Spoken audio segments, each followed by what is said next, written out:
Você deve estar se perguntando do que diabos esse vídeo deve estar falando. O que um nerd tem a ver com um autista? Acalme-se e se pergunte. Pense. O que é o autismo? O que é ser nerd? Em primeiro lugar, precisamos saber quando começou a ser usada essas palavras. A origem da palavra nerd se deu no ano de 1950, através de um livro ao qual não tentarei pronunciar o nome. Nesse livro, nerd referia-se a uma criatura esguia e magra, e em 1951, uma revista chamada Newsweek, espero que eu tenha pronunciado o nome direito, relatou que em Detroit já havia o uso dessa gíria para se referir às pessoas quadradas ou antissociais.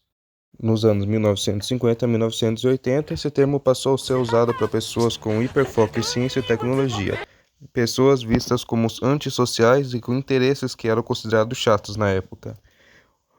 O termo passou a ter uma evolução de square, que significa quadrado, e espero ter pronunciado direito, para nerd, que se tornou a evolução desse termo e era usado para ridicularizar os jovens que gostavam de carregar livros. Quem pegou a referência, pegou. Com o advento da internet, a importância dos nerds cresceu perante a sociedade, sendo os grandes profissionais que fundaram a internet não, que foram pioneiros na internet e no desenvolvimento dessas tecnologias. Entretanto, isso não fez com que eles deixassem de ser tratados de forma negativa e pejorativa, sofrendo bullying e muitos dos nerds optando por reações agressivas e violentas, o que se tornou palco de vários desenhos abordando muito bem como que o bullying e a perseguição podem gerar reações que são desagradáveis. Depois que o Rich foi atingido, eu descobri coisas sobre armas que você devia saber. Em um ano apenas, 6 mil garotos foram expulsos por terem levado armas para a escola. Por volta de 4 mil garotos são mortos por armas todo ano. Você pode fazer uma coisa para evitar isso. Se alguém tentar te mostrar uma arma, não espere. Saia fora. Conte a uma pessoa de confiança. Faça sua parte para espalhar a paz por aí, tá bom? A origem do autismo. Não se sabe quando e como surgiu o autismo, mas o que se sabe é como que funciona o autismo. O autista não é doente, mas ele possui um tipo de transtorno que o torna diferente das demais pessoas. Pense em dois celulares. O primeiro celular processa uma quantidade razoável de informações, algo necessário e útil para o dia a dia.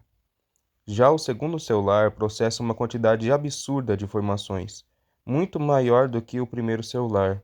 Entretanto, esse celular esquenta, e muito. Ele começa a travar e a sobrecarregar, e por fim não consegue filtrar um resultado final. Essa é a principal diferença entre a mente de uma pessoa normal e de uma pessoa autista.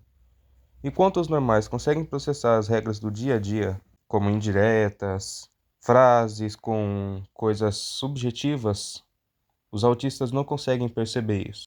Ao contrário, tentar interpretar as possibilidades e o quanto de possibilidades diferentes existe para tentar entender esse significado causa um desgaste muito grande no cérebro, causando cansaço físico, irritabilidade e fazendo com que muitos autistas tomem atitudes violentas e agressivas. E é sobre esse contexto que as diferenças ficam quase imperceptíveis. Assim como o nerd, o autista também possui uma válvula de escape. Um mundo que ele cria, o hiperfoco que ele desenvolve. Geralmente serve como uma fuga da realidade, uma forma de parar de encarar a realidade que assusta e que traz tanta dor e sofrimento ao cérebro de um autista. Um porto seguro, um lugar onde eles podem ser eles mesmos. Eles podem agir com os comportamentos deles sem seguir as regras sociais. Conversar e interagir uns com os outros, sendo esses outros os personagens ou as coisas que ele produz que faz parte do seu hiperfoco. Um grande exemplo disso sou eu, nerd e autista. Meu hiperfoco é muito grande em história, principalmente a história da guerra. E a minha parte autista me torna muito versátil em conhecimentos.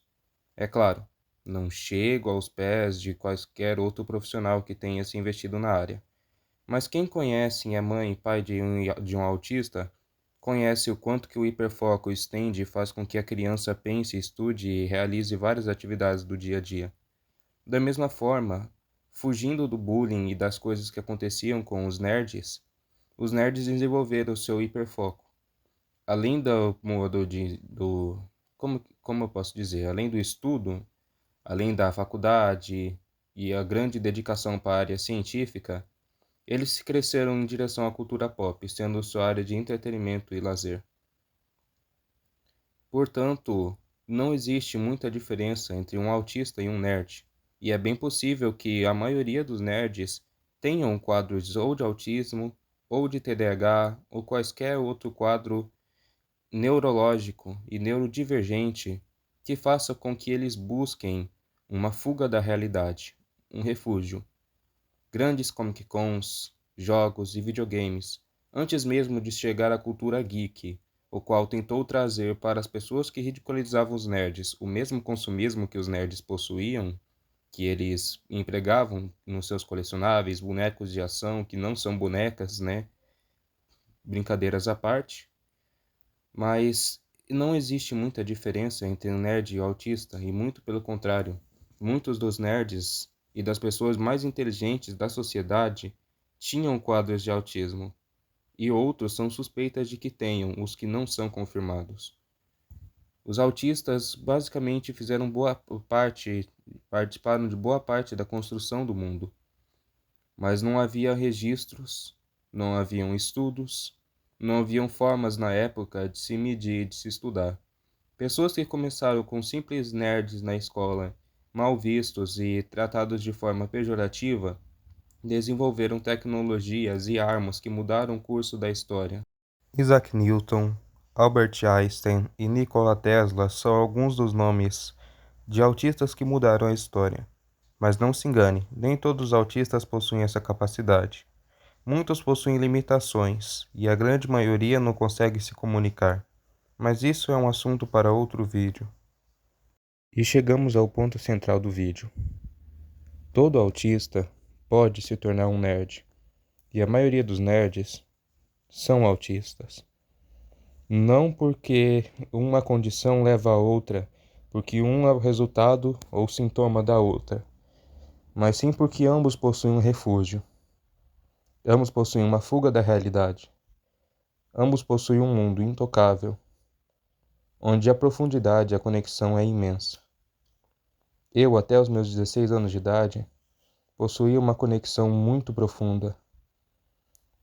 Eu conseguia ver, sentir, tocar e até mesmo cheirar, vivenciar, abraçar os personagens que foram importantes para mim ao longo da minha vida, que foram referência de certo e errado, bem e mal, e apesar de com o tempo e com escolhas negativas e ruins a gente quebrar alguns desses princípios, sempre eles estavam lá, advertindo, aconselhando, ensinando, sendo verdadeiros pais para mim e para vários outros. Exemplos clássicos como o boy band do filme O Segredo dos Animais. Não quero saber. Éramos roedores. Não diga, eu não quero saber. Por que você faz isso comigo? Com que cara acha que eu fico? Capitão América, Superman. Isso é tudo que eu sempre quis na minha vida. Mas eu tenho responsabilidades, Van. Eu tenho que ir embora, filho.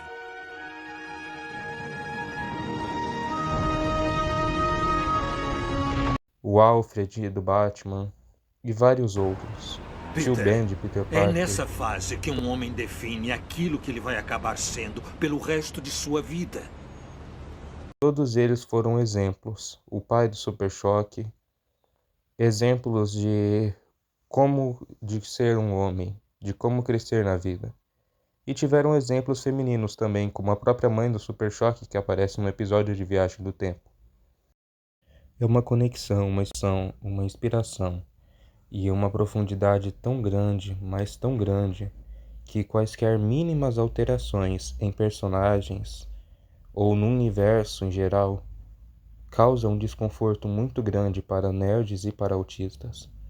Um exemplo clássico é o Bane. O Bane, ele tem uma origem latina. É um personagem latino que é pura força e astúcia, inteligência pura, e rivaliza completamente com a inteligência e o preparo do Batman. Foi um dos poucos personagens que o Batman não conseguia estar preparado. Pro Coringa, que é um personagem imprevisível, já houve arcos do Batman estar preparado, mas pro Bane é muito difícil. Sendo um verdadeiro arqui-inimigo e rival, competindo com o Coringa.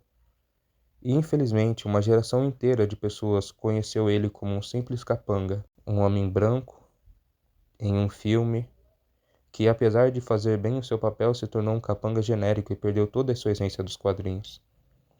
Outro exemplo de mudança que chocou muitos nerds e autistas foi a mudança para a anciã, o ancião Ial de Doutor Estranho, o homem tibetano, idoso, mudado para uma jovem branca de cabeça raspada. É claro, foi uma forma, segundo a Marvel, de quebrar o estereótipo do monge velho e sábio, mas ainda assim causou algum incômodo significativo.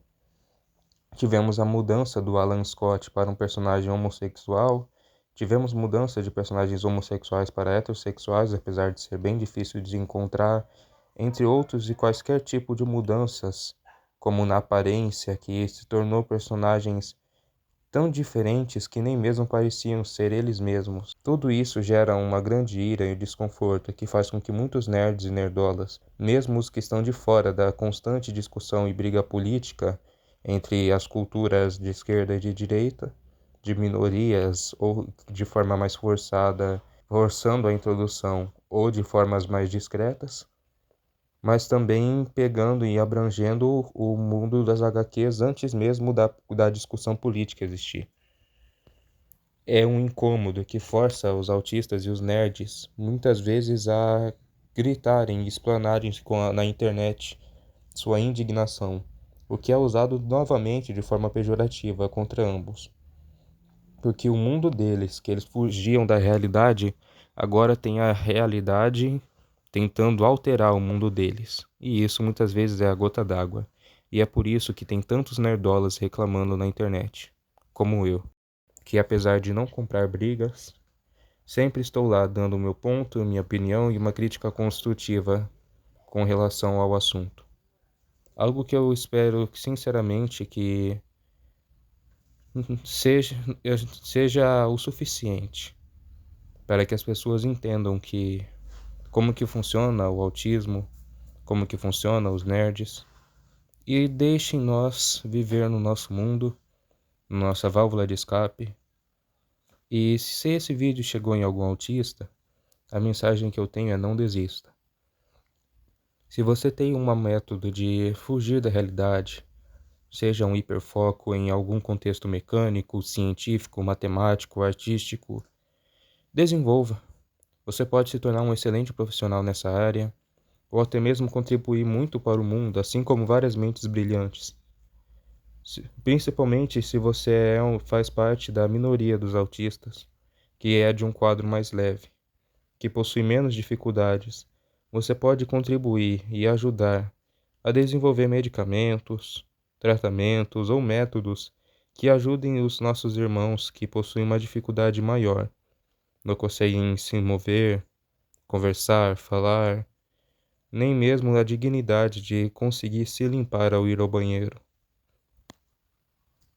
Se junte à comunidade e nos ajude a crescer e a melhorar cada vez mais, não como um movimento político social, mas como pessoas com sonhos. Sonhos nos salvam, como já disse o Superman. E com o poder que nós temos, a nossa habilidade de aprender, vem a responsabilidade de, como homens fortes, defender os fracos. Um homem forte se defende sozinho, e o homem mais forte defende os outros. Então é isso, espero que tenham gostado do vídeo. Uma boa semana, longa vida e até logo.